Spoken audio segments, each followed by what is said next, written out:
If you contrast Singapore with Malaysia, and if you contrast Singapore with Indonesia or any of the other countries in the area, Singapore is extremely economically prosperous. I think I heard once that 1 out of every 5 people in Singapore is worth more than $1 million. Just because that's kind of the center of Asian wealth in a way is Singapore, and it's interesting.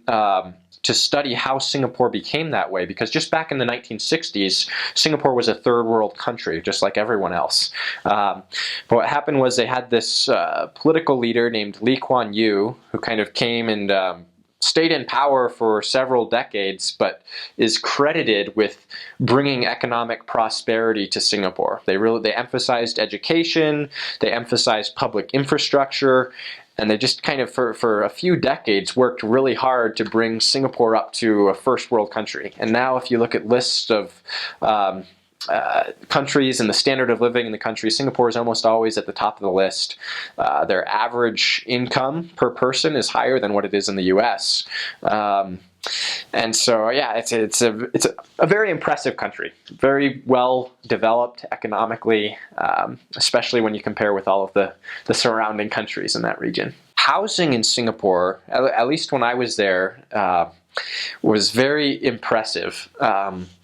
There's a lot of high-level development that goes on in Singapore. They build these really fancy apartment high-rises, and most of the population of Singapore, like the native residents, actually live in these government-subsidized, what they call HDB flats. But if you're not a citizen of Singapore, you can't get that cheaper housing. And so basically the only option is to put you in these apartments that the church rents out that are very expensive, I guess would be the right word. So all 12 or so of the apartments that the church had missionaries in Singapore were very nice. A lot of them had, big gyms with fancy facilities. A lot of them had like tennis courts or basketball courts downstairs that you could do for your morning exercises. So I was kind of shocked by, wow, like this housing is really nice. And that's just because there's no cheap housing option in Singapore, if that makes sense. If you're not a Singaporean resident, you pretty much can only live in the really nice places. So that was surprising, but kind of cool.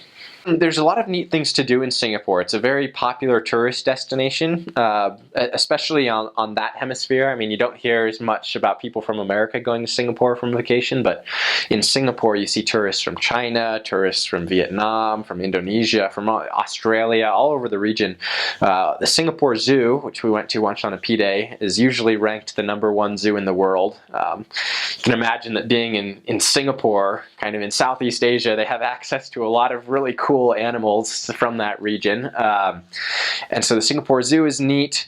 Down in downtown Singapore, there's a famous hotel called the Marina Bay Sands that a lot of missionaries like to go to on P-Days. It's basically this multi-billion-dollar hotel that consists of like 3 towers, and at the top they're connected by this ship.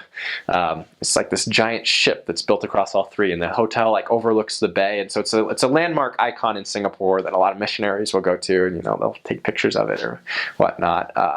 So that's another neat thing to do in Singapore. There's a few different hikes in Singapore that missionaries like to do. And again, I'm kind of on the P-Day theme here, but there's a lot to do there. Lots of what they call hawker stands, which are these food courts, basically outdoor food carts where missionaries will go, and you can get all kinds of cuisine, Indian food, Chinese food, Malay food. Singapore is a melting pot of all these cultures and all of their cuisines too, and so there's food for everyone there. Singapore is extremely safe, part of the result of the way their laws are so strict that people don't have a problem, having their 11-year-old daughter go ride the subway at, 11 o'clock at night or 1 a.m. in the morning to go from like the middle of the city to back to home at night. Like, there's no problems. Crime is so minimal that, people send their kids out on public transportation and send them places and don't really worry because there's not much to worry about. So that's kind of a neat facet of the society there. My second area was the Singapore First Ward, which is the expatriate ward in Singapore. And it was a great place to serve because I I guess it's a contrast, because coming from that, I was coming from the city on Borneo. A lot of members came from more humble circumstances, and were great members who were all converts. And then I got transferred into this Singapore First Ward, where it's expatriates who are mostly from America, and a lot of them had been members of the church their whole lives, and a lot of them had really great careers. A lot of like C-level executives at different companies that were managing the different divisions of their company's growth in Asia, and so they're stationed in Singapore. And so that was just neat to get to interact with some really impressive individuals in those that are living the expatriate lifestyle in Singapore. And some of the most impressive people I've met in my life were in that ward.